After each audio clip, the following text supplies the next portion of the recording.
Hello, everyone, and welcome to the Fightful prediction show for Elimination Chamber 2024. And I am joined today by Andrew Thompson from Post Wrestling. Andrew, how are you? What's good, Steph? It's good. It's a pleasure to be here. Glad to see Yeah, you, man. And I appreciate the invite on the show, and I'm looking forward to yeah, me too. We had a lengthy off-air conversation about Vince it. McMahon, and now we can get into talking about the frivolous stuff.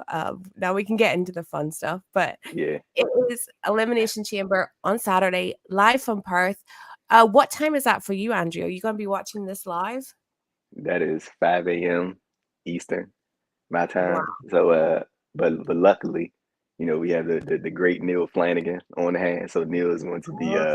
Neil's going to be taking the reins for me. So shout out to brother Neil. And but Mhm. I think I'll be up. Probably, because you as you know, Steph, you cover some couple New Japan shows and stuff like that, so probably be up at that time. So I think I might be up for Elimination Chamber, probably. I'm definitely going to get up. It's like 10 a.m. for me, 10 or 11 a.m. So it's Mm. like breakfast time, brunch time. I think this is pretty perfect. I'm excited to like start my day with a wrestling show, like start my day with Elimination Chamber. But, Yeah, one. I'm about to say I always get a kick out of like seeing like the one of the funnier things is when there's a show like happening in a different time zone, and then you have the people Mhm. in the other countries that like now y'all get to see what we go through. Like you got to get up at X, Y, and Z in the For morning. Like sure. I always love that part. That's hilarious. Well, like Americans don't know how good they have it until you get a show somewhere like Australia or Saudi, because like my from being a wrestling fan since childhood, my sleep set schedule is like so fucked up. Like I even because my actual job, I do a night shift because my sleep schedule is so messed up. I'm like, I don't want to work at 9 o'clock in the morning because Mm. I'm probably up till 3 watching Dynamite. And if it's a good Dynamite, I'll be up till 4. If there's, if there's a pay-per-view, if there's an AEW pay-per-view, I'm up till like 6 or 7 in the morning once you add in a press conference. Right. So to watch something like in the morning, it's for me, it's very New Japan because like I'd always be watching New Japan in the morning. So it's gonna have like a New Japan feel for me. But we are here, like we're on the last stop on the road to WrestleMania. We got 4 matches announced for Elimination Chamber, and we have a talk show segment as well. Mm. So we're going to be going through the card, getting all our predictions in, and you guys can tell us your predictions as well. I want to know what you think is going to go down in the Elimination Chamber.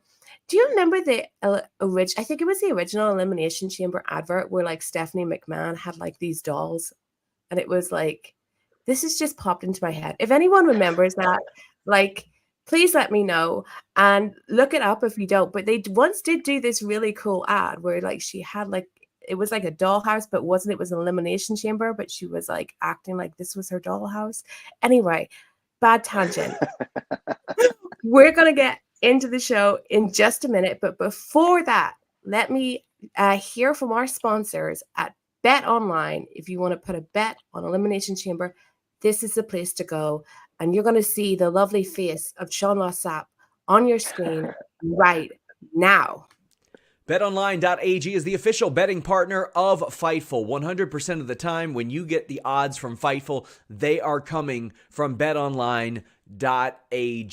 And it's not just wrestling, it's not just MMA and boxing.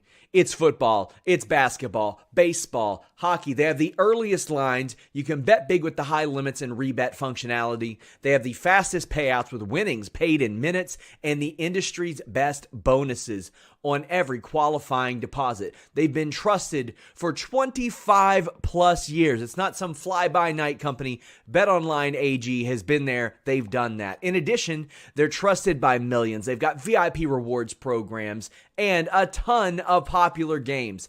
BetOnline.ag, that's where I go to make my bets. That's where I suggest you go to, my friends. Please just bet what you can and bet responsibly. There you have it. Bet online for the Elimination Chamber. But let's go through some predictions, and then maybe you can make some educated bets. Do you want to start with a chamber match? We'll bookend with chamber matches, Andrew. Do you want to go with the men or the women first? Your pick. Let's go with the men's chamber match first. Let's go with that. Okay, so we Start off have hot.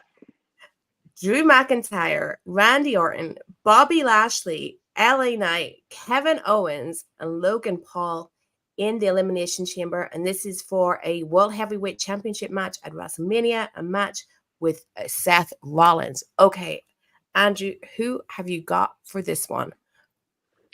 I think Drew McIntyre is going to win the chamber at this point. I mean, I think everybody clearly, could see the vision that was coming, prior to CM Punk's injury. It was going to be Punk versus Rollins at Mania. But I think Drew McIntyre is like the probably like the best replacement that you can get in this situation. Like I was kind of thinking about like some of these like these segments that Sami Zayn has been doing on television. Like he's doing like these real like I'm trying to find my path to WrestleMania. He's kind of like in the same spot Rollins was in with 2022. So I was kind of like wondering like how they were going to factor Sami into WrestleMania, and like maybe I could see some along the lines of like a three-way happening between him, Rollins, and McIntyre. I can kind of see Sami like sort of getting to a point where like he becomes like obsessed with like getting his way onto the WrestleMania card, and he can't find his way, so he tries to do anything he can to sort of get on the card. So yeah, but this specific match, I think Drew McIntyre is probably going to take it. And I was looking at some of like the other talents in the match, like LA Knight and Logan Paul. I think like that's probably going to be like the U.S. title match at Mania, so they can give LA Knight his big moment, because I've not been on last year's WrestleMania card. But when you're looking at the field, Steph, who you think is taking the match is going to be Rollins' opponent at WrestleMania? I think it's gonna be Drew McIntyre. I think that Drew he's really benefited from what happened to CM Punk, like I think he really did pray for that. Because this man has got himself in a really good position, and I think that Drew has been doing like such great work the past couple of months, because like I was never like that heavy into him, especially when they were doing the babyface thing and pushing like all the UK stuff, and I never like got him as a babyface, and he's just been so good recently. He's so funny as well.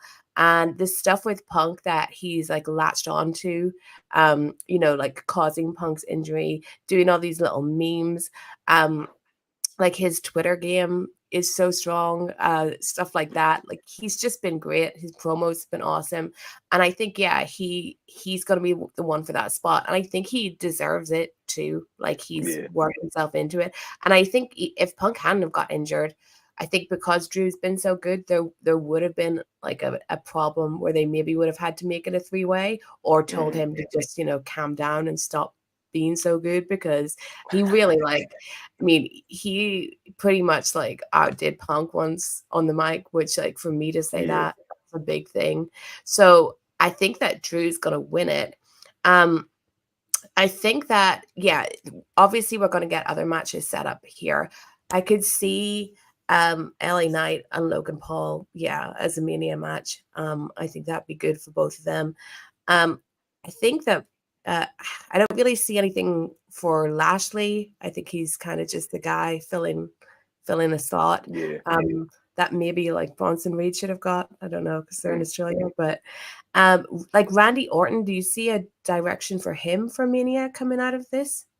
That's the crazy thing. Like I'm looking at Orton, and I'm like, just right now, I don't know like exactly like where it's like specifically they can go for him for Maine. I'm pretty sure they cook up something, but like just off the top, I can't think of nothing. And Lashley, I think for him they just want to try to drag the Street Profits versus Final Testament program, and that'll be like something along the lines they'll try to go. Like I saw somebody you just pulled up a comment. Somebody said something about like a multi-person ladder match.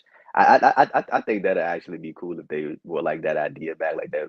I mean, not Money in the Bank but like more so just bringing back the traditional WrestleMania ladder match. I think that'd be something solid. But as far as that US title go, I think that's probably gonna be just a LA Knight, Logan Paul thing. But when I'm looking at these competitors in the match, I'm like, I mean, you would think that they would try to uh I guess build a lot of the Australian talent on this show. Like honestly, when they did the Battle Royal, I know we're gonna probably talk about it on Monday.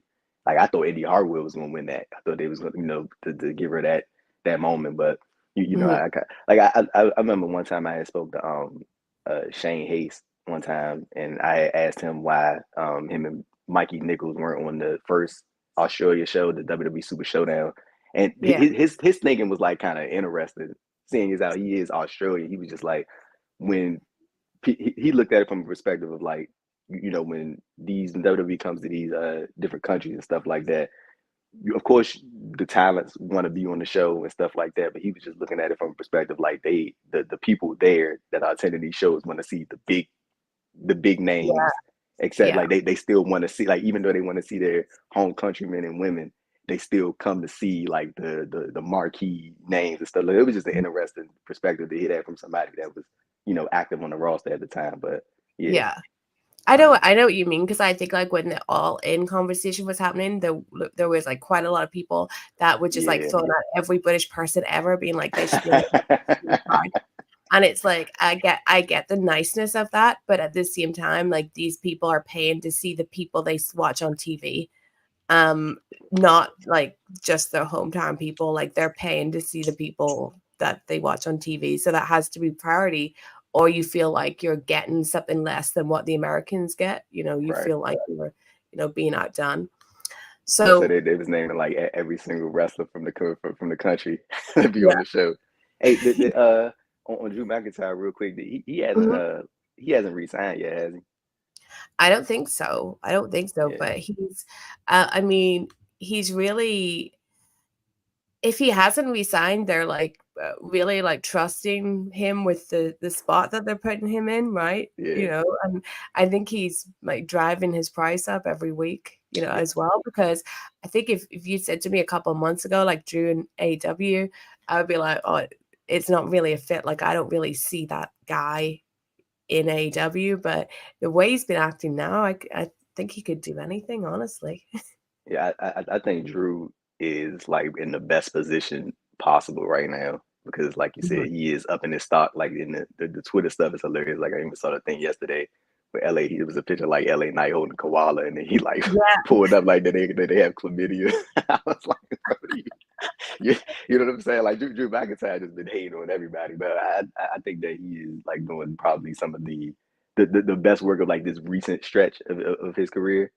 And I did enjoy the babyface run, but it did get kind of, as sometimes like when you had some, I think a lot of promotions sort of struggle with keeping a babyface hat for a long period of time.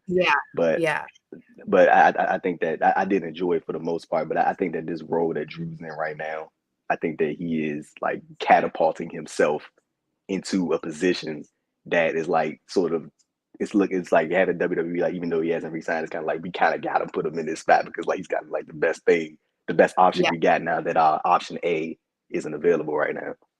Yeah, for sure. Let's move on to the tag team match. We have the Judgment Day, Finn Balor and Damian Priest versus Pete Dunne and Tyler Bate.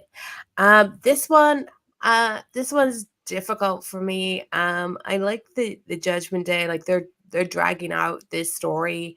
I don't know if it's time for them to drop the titles. I know that Triple H just loves Pete Dunne and Tyler Bate. My feelings, like I can get into Pete Dunne. He's great. I can't get into Tyler Bate. Like I just can't. I just can't. I mean, I can't. I don't know. I can't take him seriously. I think he should sort out like the overall presentation, I think, could be better. And God knows he's had enough time to sort that out in developmental. But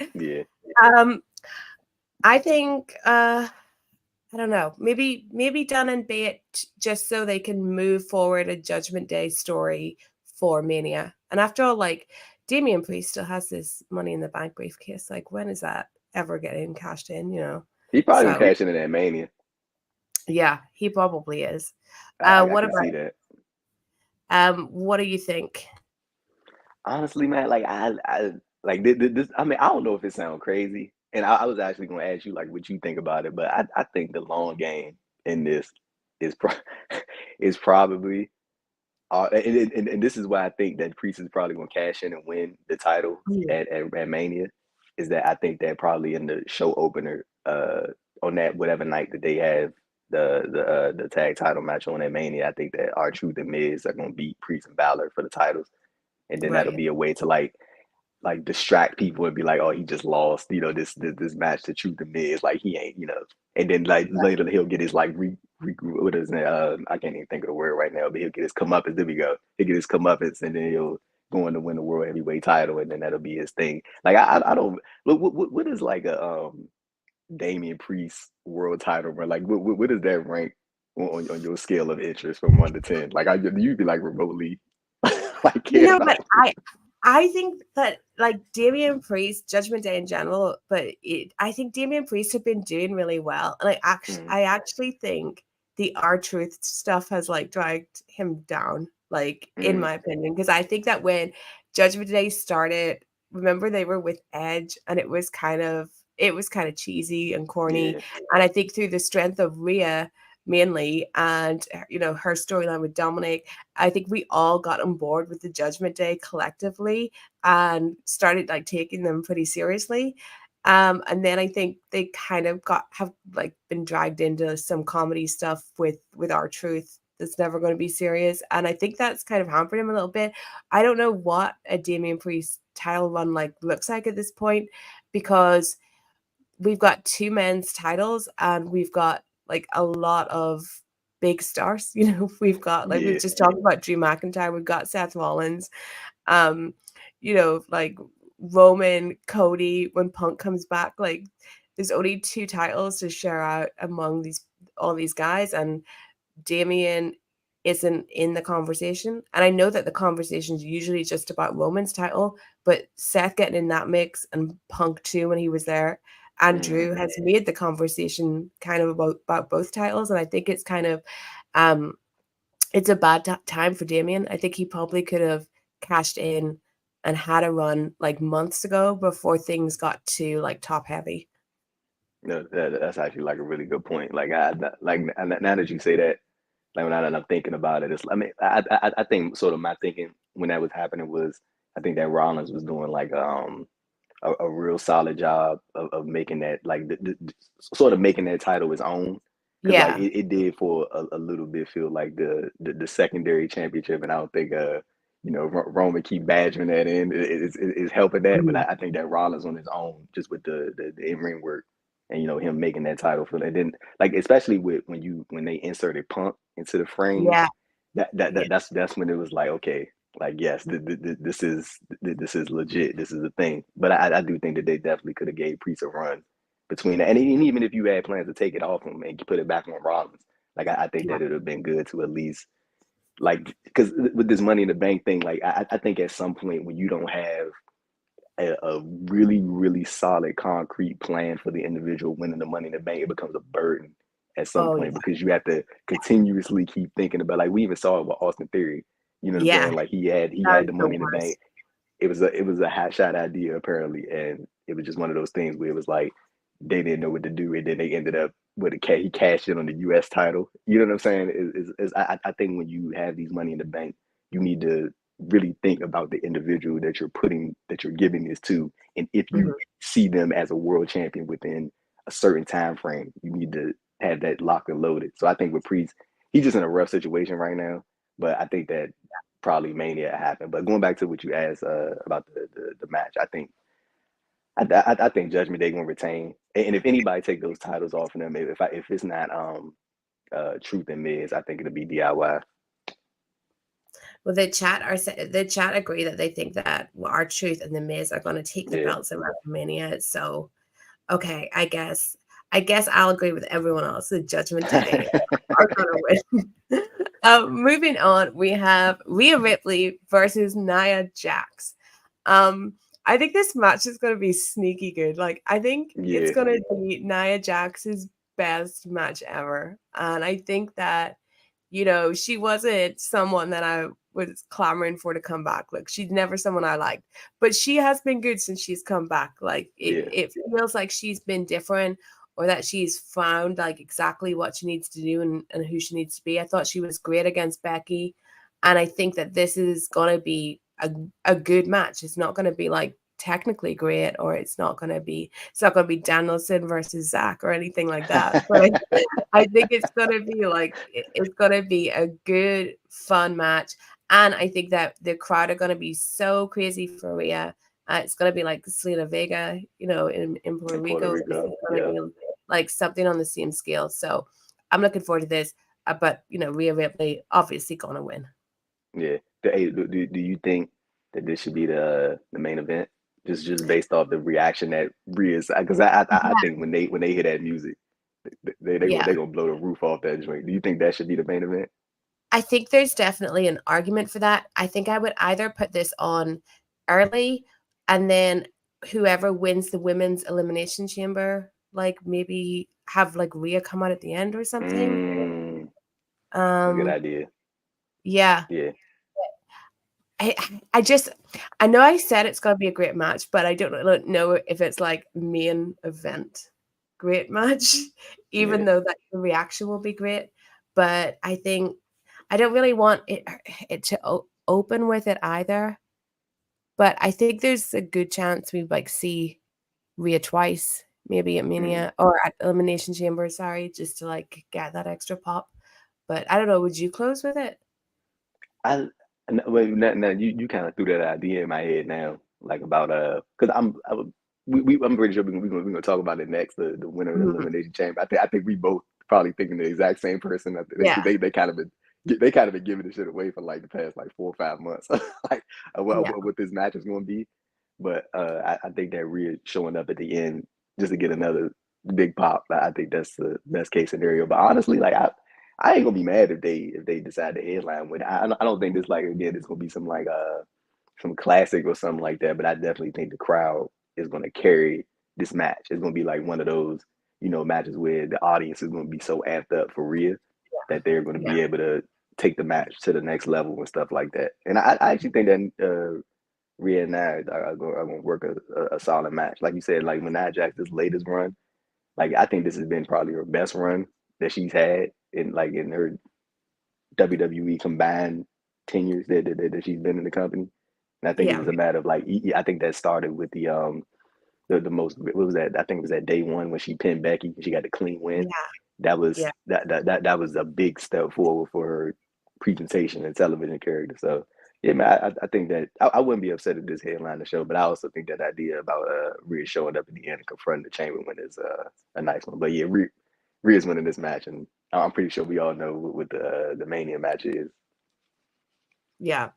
I like that Jack here has pointed out that, Nia is from Australia. Nia was born in Australia, but I think like they're like purposely underplaying that, because like we don't think of Nia as being Australian, right? She was raised in Hawaii, I think.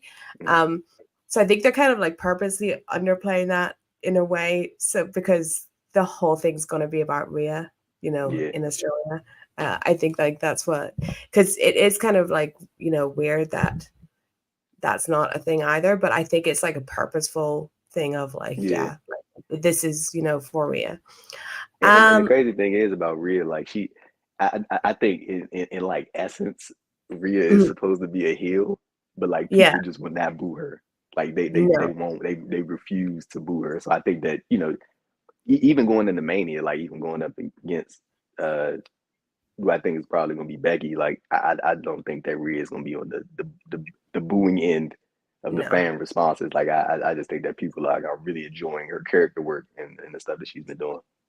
She's reached that point where like she's so good at it and so cool that people just want to cheer. It's like what's, you know, happening with Swerve in AEW. It's just he's not someone like you want to boo, you know. And it's the same with Rhea as well. They've just been, you know, too good. All right, the women's elimination chamber then. Becky Lynch, Bianca Belair, Liv Morgan, Tiffany Stratton, Naomi, Raquel Rodriguez. So we're both saying Becky then. I mean, they've telegraphed it so much, her coming out at the WrestleMania press conference. I mean, they still could surprise us. People always want Liv Morgan to win things. I think like Naomi needs something good for WrestleMania because it's just weird to bring her back and not give her something good. Bianca in there, Tiffany, but it's got to be Becky. I think it's got to be Becky. And I do think that this might close the show and we just end with like an awesome stare down between Becky and Rhea in the cage with everyone cheering. I think that'd be a really cool visual. But yeah, you don't see this going any other way, right? Yeah, it got to be Becky. Hey, did you think Jade Cargill was gonna be in this match in that last act? You didn't? No, because I know they put her in the Rumble, but I think that this is like a hard match to send someone in on who, send someone in where they haven't had much, like, she hasn't wrestled a match since her last match in AEW. And I think like to take someone that's not had that experience and be like, your match is going to be an Elimination Chamber, I just think it's too complicated, not just because of like you're wrestling in the structure, but like there's 3 other women in there as well. I think it's just like a lot for her to do, because even in the Rumble, like I thought they kept her in the Rumble too long because there were spots where like she just wasn't doing anything. Yeah, she was like lingering around. Yeah, I would have had her come in, do like a couple big spots, like Nia, stare down with Bianca, then have all the women turn on her and throw her out just to like protect her and not give her like moments where she wasn't doing anything. I thought they kept her in that for too long. So that's the only reason why I thought she wasn't going to be in it, just because, it's quite being thrown in the deep end. Like, did you think she'd be in it?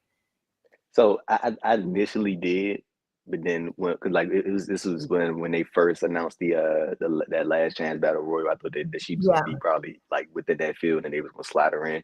But then I started thinking about it and I'm like, she would have to either get pinned or submitted to, because like you would again, because Becky's probably gonna win this match, so somebody was gonna have to eliminate Jade Cargill from the match unless you do something like how you did with Bobby Lashley at the I forgot which the Chamber show in Saudi, like when he was the champ. I think he had tore his pec or so. He tore something, like he had some type of injury, so they had to get him out of there. But he got out of there without getting pinned. So unless you want to do like some type of convoluted, thing like that. So I think it may be like now it's just best to like not to ever. Well, I mean, she's not in the match, but within that context of speaking, it's just best to not have her in that match to avoid doing all that, and then you save her undefeated streak. Well, she hasn't been pinned now undefeated streak, but to save her from not being pinned or eliminated or anything like that. Like I did think, just based off the sort of the response that her and Bianca got at the Rumble, I did think that they were going to like go trend toward the direction of Jade versus Bianca at Mania.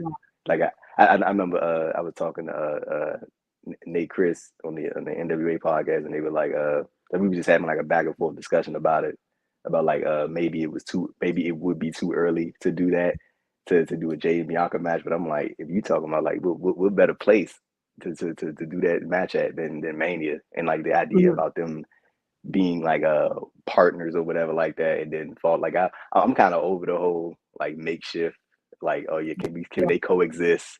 I don't need to see that. I could just see them being in the issue between them being, you got 2 alpha women and both of them feel like they can't coexist in the same space. So what are we gonna do about it? I can kind of see that. And like I'm looking at some of the other people in the chamber, like Naomi. Like I ain't gonna lie, there was a part of me that was kind of, I mean, I don't know if you're concerned to be dramatic and be dramatic and use the word concern, but like I was just kind of thinking like what if she comes back and they just like slide her like right back into the same position that she was in prior to before she left, and like she just kind of becomes like a like a player in a side mission. Like she's not the main character, but like she's the person there. Like she'll have her moments, but she's not like the, and especially after the run that she had in TNA, where she was the focal point. Like she came in and she was probably the biggest star in the division. In TNA. Yes. She was immediately positioned in that spot, and I think she had a real solid run with the title.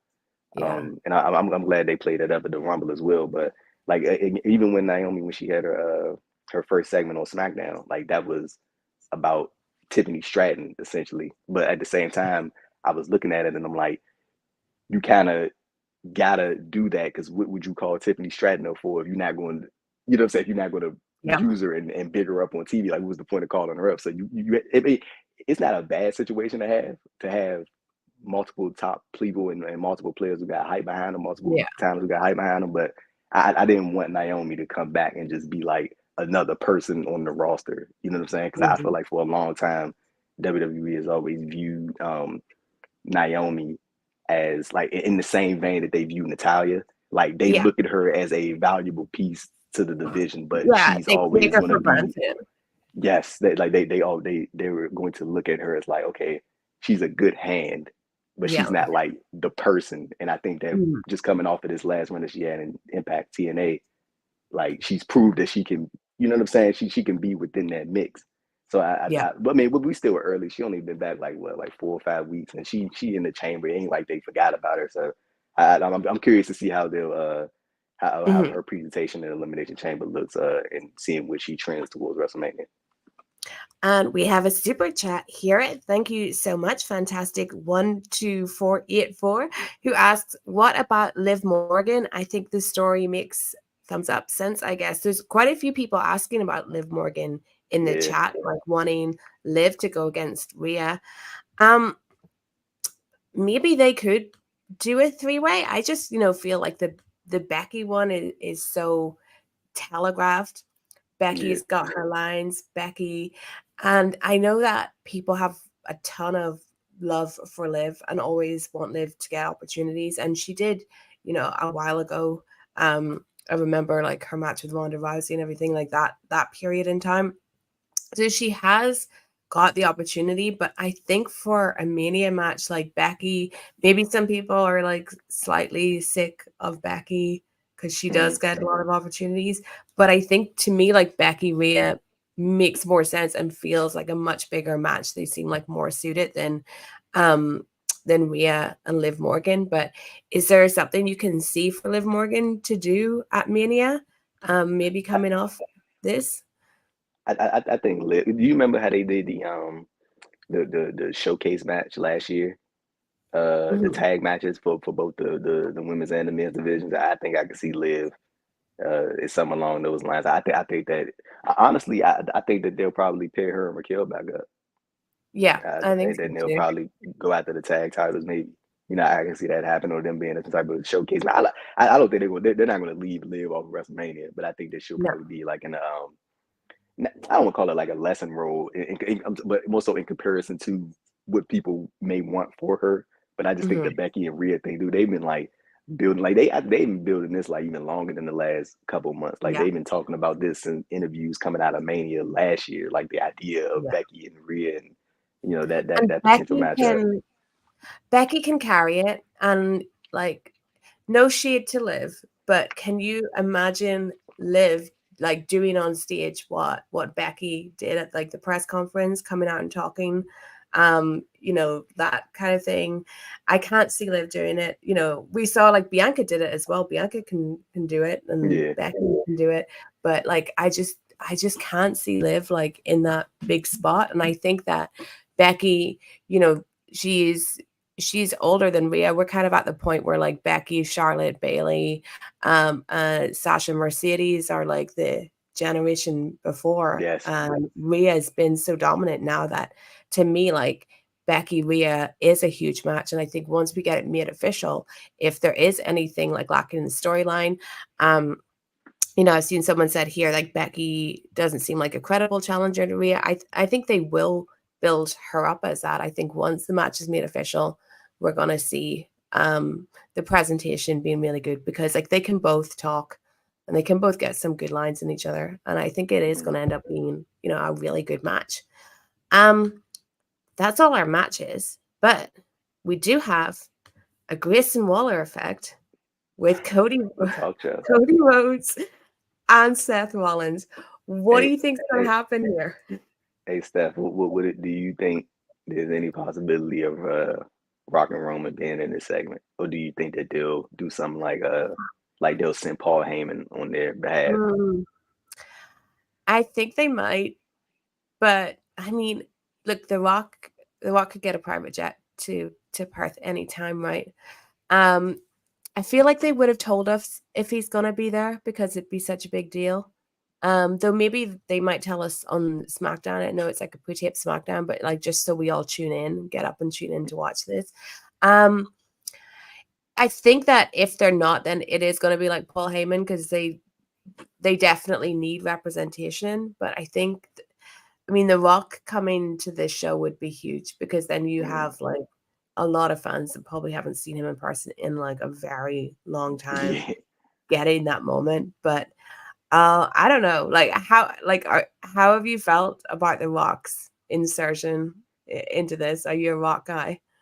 So just going back to the before I get to that, because I got to think about that. But so just on the chamber aspect, I was like, I do think there's a chance that he could show up and be in, because I remember even I think it was I think it was the West Australian. I think they had reported that like they had made like a bid or something along those lines to try to get The Rock to come to Australia. So I think that their hope and that they would want him to be there, and I think that he probably might show up. I don't know about Roman. You know what I'm saying? Like I mean I can see Roman. I'm pretty sure Rock shows up. Roman will probably show up too. And like honestly I don't even know where exactly they're going with the Rock Roman Seth Cody thing. But I am interested in it. But as far as the Rock's run, and his comeback, I mean, I've always been I enjoyed the heel version of Rock. That's always been, because that's more so of like a childhood thing, like very like coming up watching wrestling and stuff like that. I've always enjoyed that version of the Rock. So, I mean, I haven't had a issue with it. Like I was kind of I remember when they first did that whole ordeal when he came out and like Cody like willingly gave up his WrestleMania spot. I was like, what is this stupid shit? Like, what are we doing? Like, why? Like this dude was like literally like 5 days ago was like pointing at Roman, like I'm coming after you, and then you take counsel from his cousin, and his cousin persuades you to give his WrestleMania spot so they can do this family matchup. You know what I'm saying? I thought that shit was stupid, and I even said it. I was like, if that sticks, that would be like the dumbest thing, and I don't think that you would be able to even offer a good explanation to why Cody would do such a thing. But I'm glad they ended up circling back around. I actually want to ask you, do you think that this was the plan the whole time, or do you think they saw the reaction on social media and they was like, nah, we can't do this? I don't think it was the plan the whole time. I think they made a pivot. I do. I think Dwayne went in not fully knowing what he was getting into. I think that in recent years, Dwayne has lost like a lot of self-awareness. You know, he's not a normal guy. And I think, I don't think he was plugged in enough to know how much the backlash would be and how much people were invested in Cody finishing the story to the point where like not even him turning up, made it better. So because like I just don't know how you then explain Cody handing over the match if the plan was always for him to then go back on that. He wins the Rumble, he says I'm coming for you to Roman, he then gives up the match and then he takes it back again. Like, did they even explain like why? Like, no. like what was the exact reason that he felt like he needed to offer this match to the Rock? Like, I'm telling, but I remember when I saw that segment, I was like, bro, this shit is so stupid. Like, what are we doing right now? Like, because I mean, like, I remember even when him and Jey Uso won the tag titles, like, I legitimately felt like that was only done so they could get that face to face segment with Roman and Cody, because people were so amped about that. They was amped up. They was like, oh, here we go. And that was like September or October.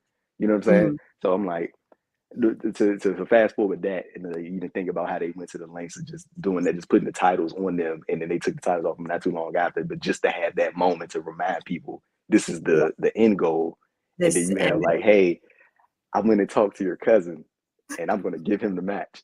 You know what I'm saying? It's like, I'm like, what did this man say to you? Because it's like it doesn't even make sense because he said like I've taken counsel from like veterans and stuff, so that means he went to people for advice, and one of the people was your cousin. So your cousin's advice was give it to me. Like that's advice. That's a robbery. Like that's not. Well, one thing that I have enjoyed though about the sort of the pivot, if you will, about like the Rock's presentation is that they're like really leaning into, and I think it was Biggie who first brought this up on the kickoff when he was like heavily mentioning that the Rock is like real tight with Nick Khan and stuff like that. So I was like, I that part of it I really do enjoy, that they're like leaning into that and the Rock's authority that he now has in WWE, being a part of the TKO board and stuff like that. And of course Punk, Nikki on that jumping in and being like, I'm punching everybody in the face. So yeah, shout out to Punk, man. Nikki on that press conference, like he was great because he was just like saying facts. Like he clearly like had no script. He was just like, I can say whatever. So he's starting going into like history of like Dwayne knowing Nick Khan and all this stuff. Whereas then Punk, trying to like shoot his own angles. So that was awesome. We got Andrew Zarian in the chat. Hi Andrew, and he says heel walk is the best walk. I mean, that's true actually. I just recently rewatched all like the entire Hollywood Walk run, because over on the Grapple podcast on their Patreon, that's what they were doing, a retrospective on the Hollywood Walk. And we watched it, I think maybe like 2 weeks before Dwayne started doing this, and it's just like funny, like the parallels, like he is doing the same character now, and yeah, I'm glad that he realized that that's kind of how he has to present himself, like that waistcoat, whatever it was in SmackDown, that was that was something else. I think a lot of people in the Rock's position that he's like probably one of the, well, not probably, is like I'd say like one of the top stars like in the world, like just not even just wrestling, just period. But I think a lot of people in his position probably would have tried to keep trucking forward and just be like, stick to whatever the game plan was. But I think that if there was a pivot and that was his doing, I think that's very self-aware of him to realize like what was happening and then make that transition for himself to move to this heel role. And like even now that he's in the heel role, it now allows for the audience to play along with him in the sense that they can boo him, because I think they were legitimately booing him at one point, but like for a split second, but when it was between him and Cody. But now I think that those boos have, because he's now playing this heel role, I think those boos are more transitioned into more so of a, we're just playing along now for the ride, because now you're in the role that we think you should be in, and then now they also get to still chant along with him and do his catchphrases. Bro, when people see that, when people hear that man's music, they go crazy. It's not like The Rock coming out and he get like booed out the building and they go crazy, and then that's when he leans into it and they're like, okay, we're supposed to boo him, and then he goes back into his catchphrases and they're like, let's do the catchphrase with him, and like, what I'm saying? I think that this is just better suited. But like, what do you think? I mean, obviously, I think The Rock is wrestling at WrestleMania. I don't think that's off the table. But like, what do you think happens? Like, do you think they go Rock Roman versus Seth Cody night one or something like that? And then, but then at that, Seth is recovering from the injury, so I don't think that they would have him wrestle back-to-back nights. I can't see that happening. I think he'd suck it up and do it. He probably would. Yeah. I bet you it was harder to convince Roman to wrestle 2 nights in a row than Seth. To be honest. And I think they're gonna do the tag, and then I think it's gonna be Roman Cody, and I think that Rock probably had a word with Roman and was like, you are gonna have to wrestle 2 nights. Like, there's no getting around this. But I think a tag match is better for The Rock anyway, because I think a singles match with The Rock, like at this stage, I think he's over 50, and he's not like over 50 in the way that Sting is, where he's wrestling every few weeks or whatever. Like basis, he has wrestled in ages, and I think that whatever we think of what Rock and Roman it would be in our head, like when it actually happens, it won't be as good as we thought it would be. So I think that he's better off like in a tag match. And if they, and it's gonna be huge. Like just him being in the ring is gonna be like no matter what. So of course. yeah, I think we get a tag and then we get singles. Hey, I actually wanted to ask you. So, what do you think about the sort of thus far the presentation of Bailey and Io? Because I feel like Bailey has been like she won the Rumble. Like I'm pretty sure you heard the same reaction I heard. Like people they wanted that. Like that was like even from the moment Bailey got in the match, like people was like fully behind Bailey, and it felt like this moment that a lot of people were anticipating, and like they haven't done like a bad job of building the match, but I'm talking about just making it on the same scale, because essentially like what they like to present is that the winner of the Rumble goes on to main event WrestleMania. That's the thing. Yeah. Most of the time it doesn't happen. You know what I'm saying? Yeah. Like I'm talking about, and most of the time when that happens for the women's Rumble, it's not happening. Like it's not happening for that division. Like it happens for the men's division. Like one of those matches closes the show. But like for the, I mean for the women's matches, it does happen. Like I was thinking about Bianca. She won the Rumble and she headlined with Sasha, and they had a great match. You know, the first two black women to headline WrestleMania. That was a great fucking match. That was one of my favorites. But like when like I'm thinking about like just this specific presentation of Bailey and Io, they've done like a good job on like television of building it up. Like they still waiting on like Dakota's decision. You still have that factor in and stuff like that. I think Dakota's probably going to end up turning on her at some point just to further give Bailey that push. But like even the lack of presence from Bailey at the kickoff show, you know what I'm saying? Like you would think that you would have Bailey on that show, like even if it was like a backstage or something like that, like you like she just won the Rumble. CM Punk had to go make a video about it. You know what I'm saying? Like I was going to ask you what you think about that. Yeah, I think that Bailey has kind of fallen victim to being like lost in the shuffle, because like all the men are like tied up together, but it's across both shows, like across Raw and SmackDown. But they're all tied up together. And it's like so huge because you've got Dwayne involved, and then Rhea just herself is like so dominant, and Bailey's definitely not getting the right amount of attention, and she is the Royal Rumble winner, so she should.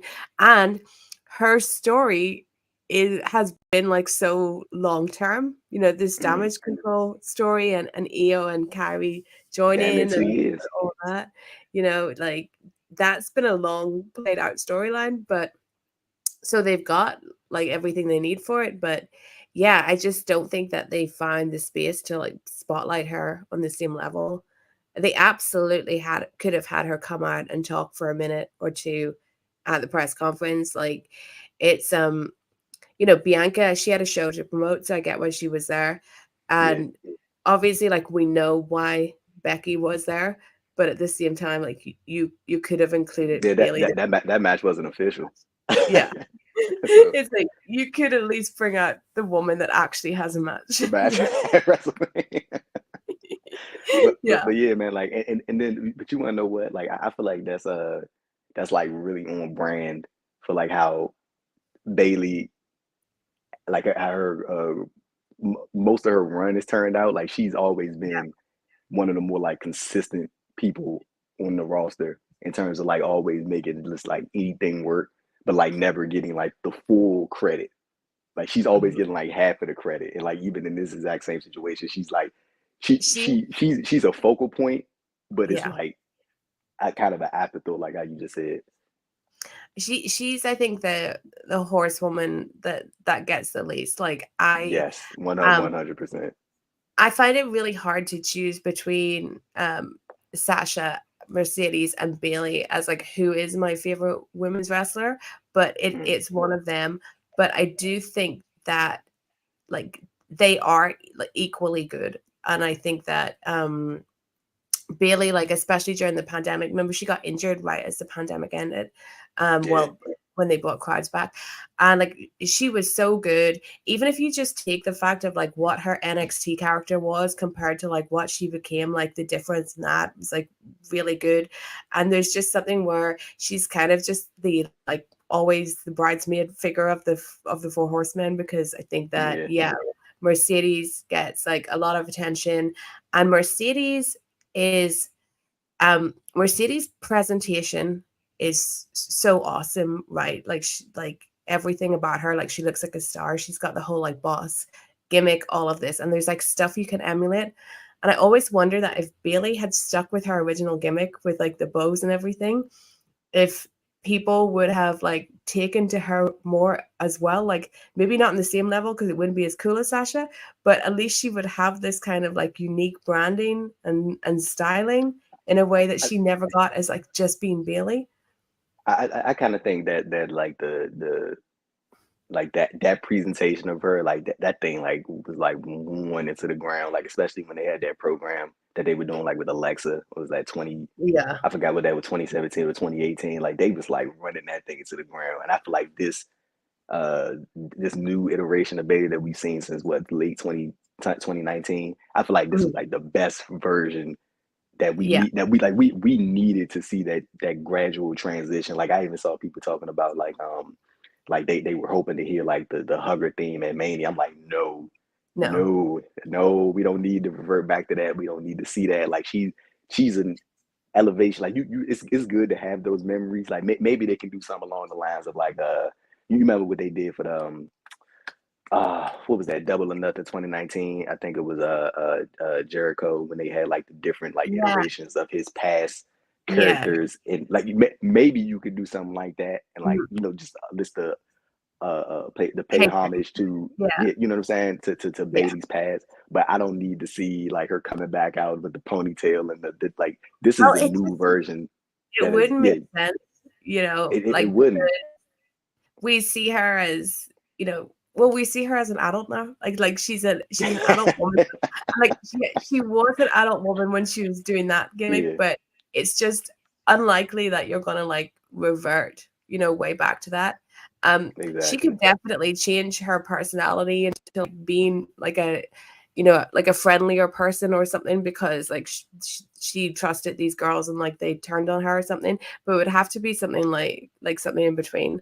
But I remember when she turned heel, I interviewed her and I asked her if she was an emo, because people online were saying that like it was Bailey was in her emo phase, She's going you through know, a because she phase. was suddenly like, you know, dressing different and everything. And I just like flat out, like she had been in character the whole interview, and then I was just like, so you emo? And like that's when she just like broke character and started laughing. Like, what? Like so to your I wanted to bring up your past point about the like the horsewomen. This has always been my thing with the presentation of like the four horsewomen individually and collectively. I Mhm. always feel like, of course, they view Charlotte as the number one. I'm talking about WWE. Yeah, Charlotte's yeah, the number one in their eyes. To me and to a lot of other people, I think that Mercedes has always been the one that has stood out more so just from the in-ring performance and yeah, the presentation, and just like you said, that cool factor. Like there are yeah, like some people in wrestling who just look like they belong on television in those marquee spots. Mercedes is one of those people, and all of the horsewomen like that. But I'm specifically speaking about Mercedes.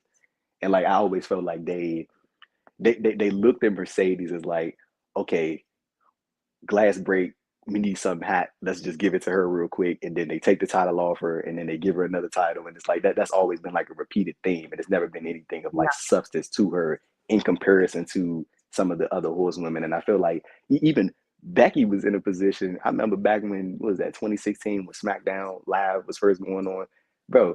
Becky was like the redheaded stepchild. Like they yeah, Becky was like the offshoot. You know, like Becky was like, she wasn't this big star. Like Becky was in a position kind of like how Bailey was in, like where people just wanted her to wanted to see her go to the next level. And it wasn't until they had that thing with Charlotte when she turned on her, where WWE wanted Becky. They thought Becky was gonna be the heel coming out of that, and they ended up turning the exact opposite. So you know what I'm saying? And again, we just spoke about Bailey, but I always felt like they never, in terms of the horsewomen, it was always Charlotte number one, and then Bailey and Sasha, and Bailey and Mercedes. I feel like they always looked at them interchangeable in the 3-4 spot, but it was never any of them on top. And then Becky yeah, eventually came up and took the number two. But I feel like it was always Bailey and Sasha, like they would just swap them 3 and 4, 3 and 4, 3 and 4. And it was never either of them ever got that chance to be like the number one.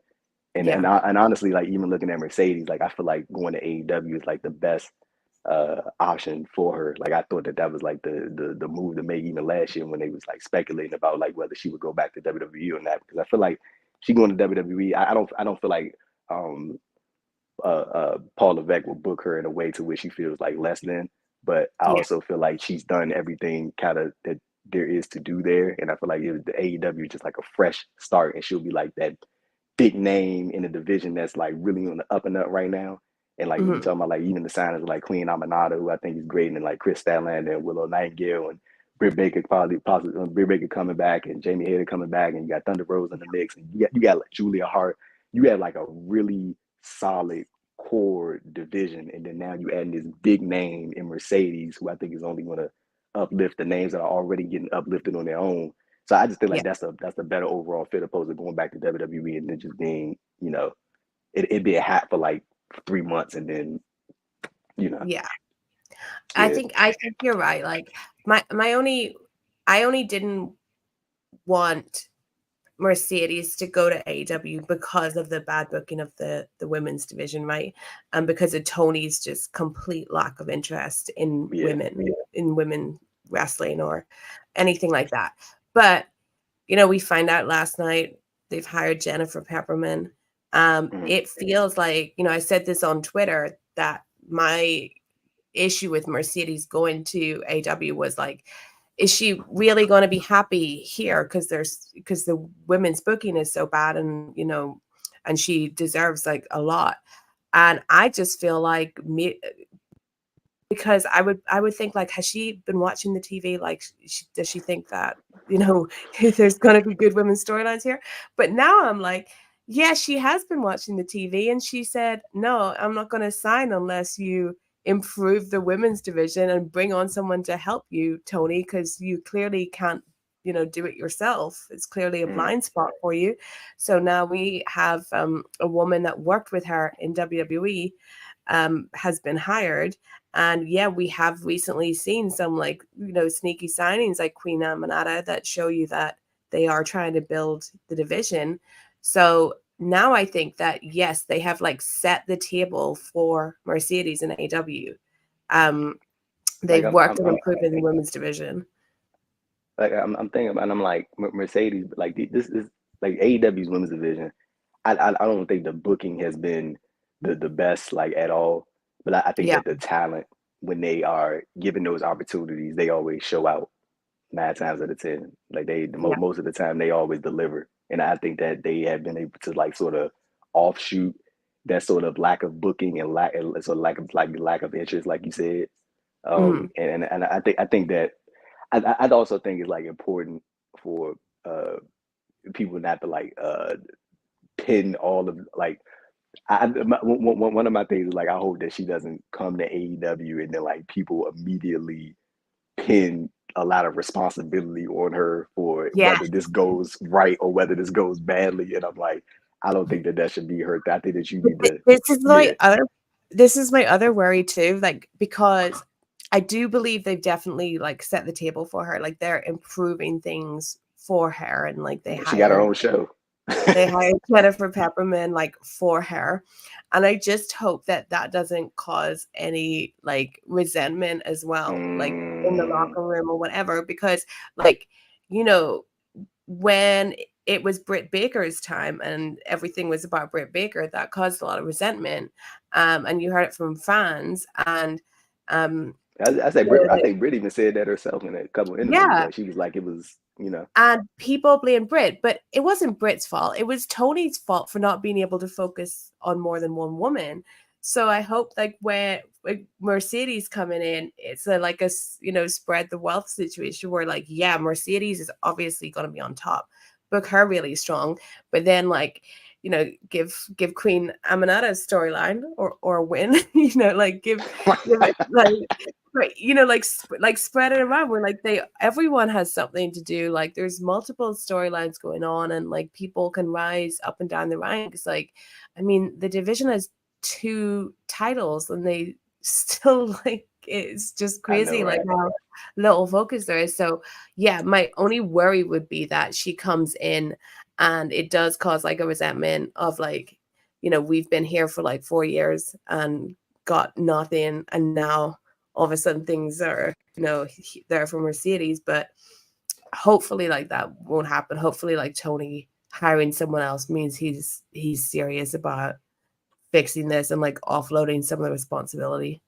Yeah, and like even I'm thinking about like even like on the ROH side, like what Athena's doing. Like I think that 2023 she was like the best women's wrestler in North America. Like I think that the work that she did last year was really, really great, and even like the storyline with her and you guys that. I was just gonna say, like, the Athena thing is an example of Tony Khan's problem with, booking women or doing good things for women, because Athena was the only Ring of Honor champion that was never showcased on Dynamite. We had, right? And like Athena was having the best matches. Everyone's talking about Athena. Hey, Steph, do you remember? I don't know if you remember this, but I remember I think it was a pre pay-per-view media call when I think I hate when I can't remember who asked these things, but somebody had asked and they was like, are we going to see like Athena on Dynamite? And he was like, I would love to have Athena on. I was like, bro, so book her on Dynamite, bro. It's just like it was wild. Like I agree with you. Athena was the best women's wrestler last year. She was killing it. It's wild that he just didn't give her that exposure that he afforded to every male champion, like from Ring of Honor, or even people, that are mostly on Ring of Honor. Like, you'd be on Dynamite and it would be like, here's Dalton Castle and the boys. And it's like, right. But not Athena. Like they couldn't just give Athena like a jobber match before pay-per-view to tell everyone to watch the pay-per-view because Athena's going to be on it. Like she headlined the last Ring of Honor pay-per-view, right? You would think you'd want the person headlining your pay-per-view to get. She headlined that before Dishonor too, right? Yeah. Willow. She just still couldn't get a match, and like Willow's another one. Like we'll have to wrap up because we're going into AEW, but Willow's another one because I genuinely feel like, and I felt this before I interviewed Willow and after I interviewed Willow, that like Tony didn't realize he hadn't signed Willow until it was pointed out to him, and then he signed Willow because I said to her, like, oh, it really, because it took ages for her to actually get the contract. And she was like, yeah, it did. I didn't want to ask or bother anyone about it, but yeah. And I just felt from what she was saying about their interactions that he just like didn't realize like she wasn't signed because he was using her so much and like she wasn't even signed. And then when she won the Strong Women's Championship, right, that she wasn't meant to win because Mercedes got injured, I think that kind of messed things up because they were doing like a storyline with her and Jade where she was like always trying to like get better and get another chance. And I think they were eventually trying to make something happen for her on AEW, and then it's like, oh, she just managed to win a belt in another company. So it kind of ruined her like storyline of like positivity and like getting better and like learning from your mistakes. But no, I really like Willow as well. I think that's another person that could have been used better, but maybe with Mercedes coming in. We got 2 super chats to get to before we head off. First one is from Will Chisholm that says, the real question is, do Bayley beat EO at Mania? You know what, Will? I was watching Wrestle Purists before we started, and I know I have to decipher these. So I think EO has a good title run with over 200 days, so Bayley can have the win. Yeah, I would have Bayley beat EO at Mania. Yes. Yeah. That's the way to go. But thank you for that, Will. And then we have we have Will again. Another one. Okay, it feels like Bianca had the WWE main roster one that we thought Mercedes would have in WWE. I think that they definitely, treated Bianca. They put more stock in Bianca than they ever did Mercedes. I think the focus that Bianca has got is something that Mercedes probably should have had when she was at the same stage as Bianca, if you know what I mean. So when that's actually like an interesting talking point that like I like see that's one of those talking points. I don't think we're gonna have enough time to like run through. But Yeah. like I'm always like so with Mercedes and Bianca in terms of like the comparison and like how those two timelines are like presented. I always felt like Bianca when Bianca first came onto the main roster, you know, like she wasn't even used. Like they had her show up at that WrestleMania at the Performance Center, and then they had her sitting in the locker room for like 6-7 months before they actually even used her. And then that's when she eventually got the ball rolling, and then she started, you know, people started gravitating towards her, and then, you know, she went on to become what she has. And it's kind of crazy seeing, you know, Bianca's like in that. She's on the other side of those conversations, like how people look at Becky now, like Bianca's like she's like in that Cena-esque role, like she's sort of untouchable. Yeah. But like with Mercedes, like I always look at her like, again, it's sort of similar to like what I was saying earlier about like the horsewomen. Like Mercedes was always, to me and to a lot of other people, we always saw Mercedes as that number one. Like she could be that number one if they just let her be the number one. And I think with Bianca in her specific situation, they have allowed Bianca to just be the number one. Like there was no resistance in Bianca's uprise. Like I mean, again, well, and there was a little bit with that shit they did with Becky in 2021 when she beat her in like 7 seconds at WrestleMania. Like that was definitely some resistance thing that just came back to my mind.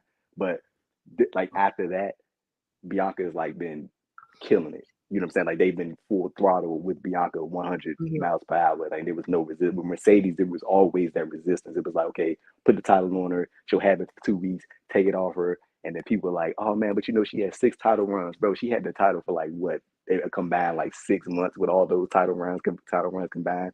And like she was never like the like person, like the focal point. And like that's why I always like, even when we were talking about earlier, it's just I think that Paul Levesque has a like an affinity for those talents that he rose up in NXT, like that were like the day one people from in it. Like you see how he books Balor, how he books Zayn, how he books Sammy. You know what I'm saying? Like how he books Charlotte and Becky and like the Rhea, Bianca, like those people that he like was with from those days, and like that were with him when they first started their careers and such and such. You know what I'm saying? So I think the Mercedes probably would have got treated within that same vein. But like just talking about those Bianca and Mercedes, I just feel like there was a lot of pull back with Mercedes, and they never fully gave her that.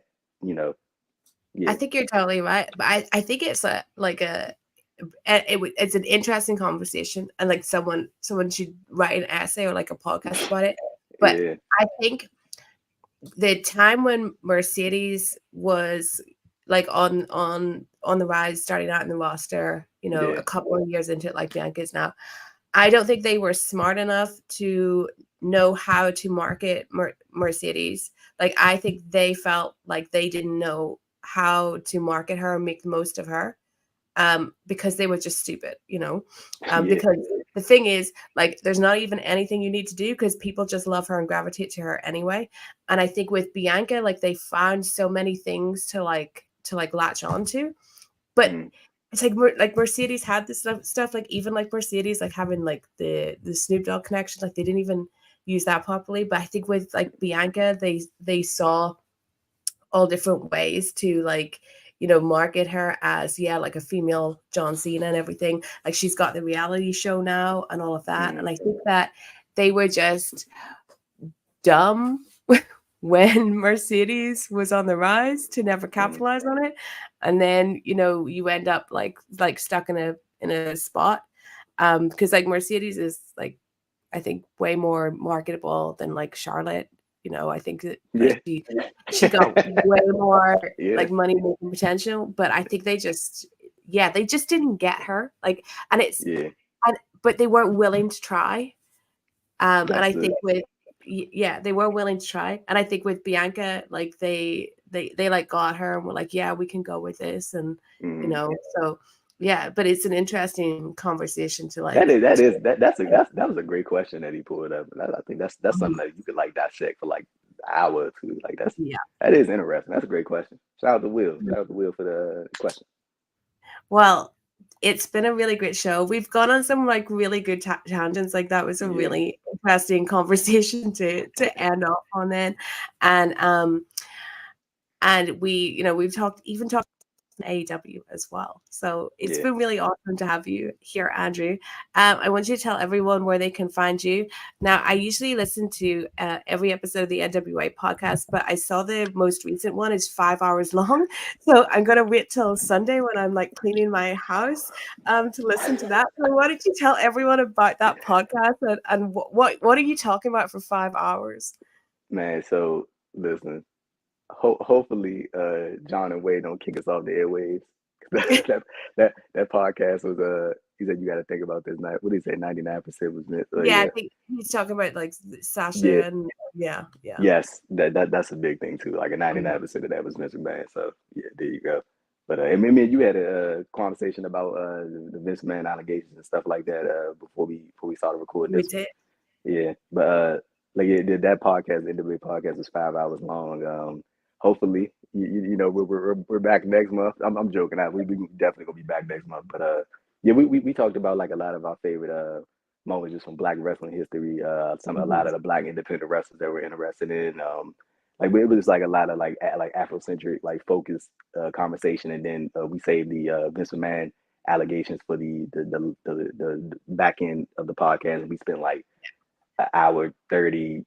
I think damn near 2 hours, like talking about that and like just the allegations dating back to even Rita Chatterton and like talking about like the 2022 allegations and like where we're at now and the sort of the how when you have those relationships in terms of like a CEO and somebody that works for the company, how it would never be like a fair thing because one individual will always have that power over another individual, so it would never be something that is consensual in the terms of things are always fair and equal because it's not.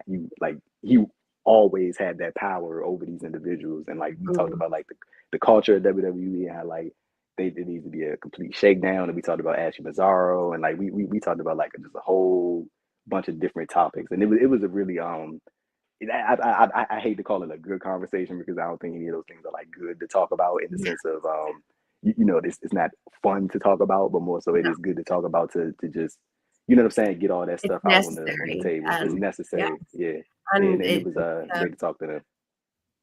It's great that you're able to dissect it. Like you're on there with Nate and Chris, and you're all really smart, knowledgeable guys, and I love listening. And Ray Williams. Shout out to Ray. Two-way Ray. Like it's great to hear people like come together and like actually have a conversation about these things and actually like dissect these things as well. It's really cool.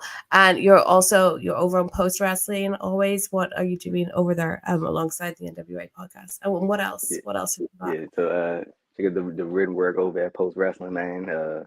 Always writing, and we got a great writing team over there. Myself, Neil Flanagan, John Pollock, and I saw Jack Wannon has been getting some articles up as well. So yeah, we got a good team over there and some good content. So yeah, check out everything over at Post Wrestling, man. And, that's it. I'm gonna check out my interview YouTube channel.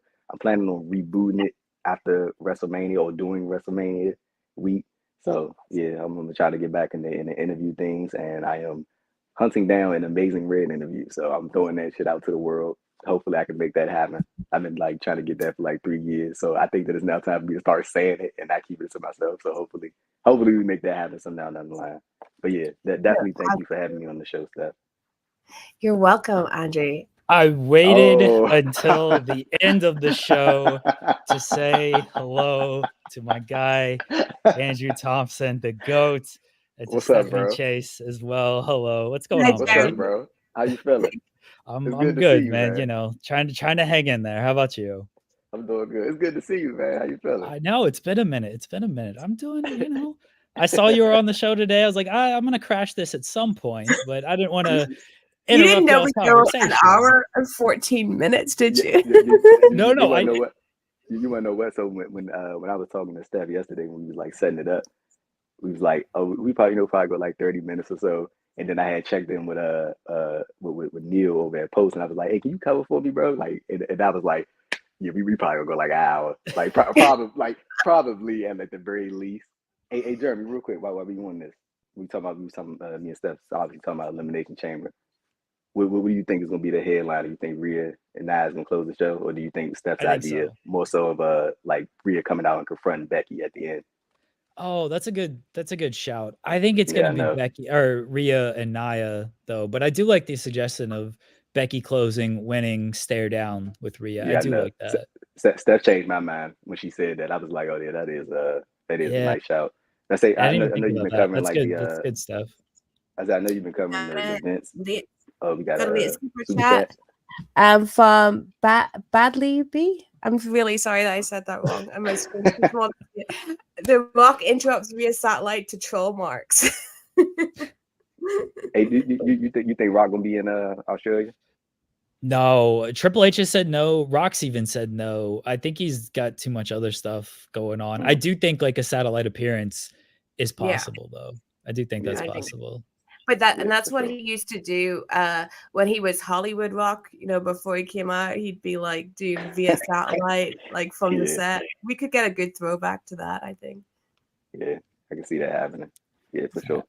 I will let y'all finish up. I had to again pop in to say hello to Andrew. Stephanie was in our chat yesterday, always sending nice messages. So I want to say appreciate it. I want to say hello to you as well. Andrew, miss you all the time. Whenever you're ready to come home. Bro, what is you know what that's Sean's bit right there when he comes on the show. I remember he did that when I was on Rob and Maggie show. I was like, bro, what are you doing right now? What are you doing? We're doing the Triple H thing. That's what Triple H always says. These guys leave whenever they're ready to come home. We're gonna welcome them. So that's what I'm doing. We'll do a finger point photo and all this stuff. Steph, you see what they do to me, man. They get my face turn red. Look what's happening. We love Andrew, the GOAT of all of this. Nobody works harder. There's no one I respect more in this line of work. So I appreciate anytime I see you on a Fightful show, I'm like, all right, here we go. Let's go. Oh my goodness, bro. Here we go. But no, I appreciate you popping in, man. And I appreciate Steph for having me on the show, man. This is great. We went an hour 17. This is beautiful. Yeah. Y'all have a good rest of your day. Andrew, I'm sure we'll talk soon. Stephanie, good to see you. Good to talk to you. Y'all take care. Peace, my boy. Okay, well, I think that's it. I think we've literally talked about everything, and we've had a run-in from Jeremy Lambert. So one amazing show, but I really want to thank you so much, Andrew. And Jeremy is right. You are the hardest working person out here. So I hope everyone go follow Andrew on Twitter. His @ is there on the screen. Absolutely check out the NWA podcast as well. It is always so much fun. And and you guys can follow me over on Twitter and on Threads, which I was talking on Threads yesterday. Everyone was super nice. So I'm at Stephanie MGS on X and Threads making a comeback. Threads making a comeback. People are just happy to see you on Threads. And go subscribe to my Substack, which is something I'm working on really hard right now. It's called Stephanie Cheese Wrestling, where I write about wrestling topics. I just wrote a bit about Vince McMahon and wrestling culture, working on something about John Cena, working on something about AEW as well. So it would help me out if you subscribe to that and subscribe to Andrew's YouTube as well, because it's really hard to get Twitter to fucking like show people your links. So we have to just ask people to, subscribe to shit without putting the link down there, don't we?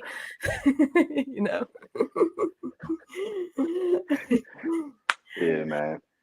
All right. Yeah. Well, thank you all. Thank you to everyone that sent in the super chats as well. The next time I'll be back on Fightful will be AEW Revolution for Sting's last match. So I will catch you all then. Bye.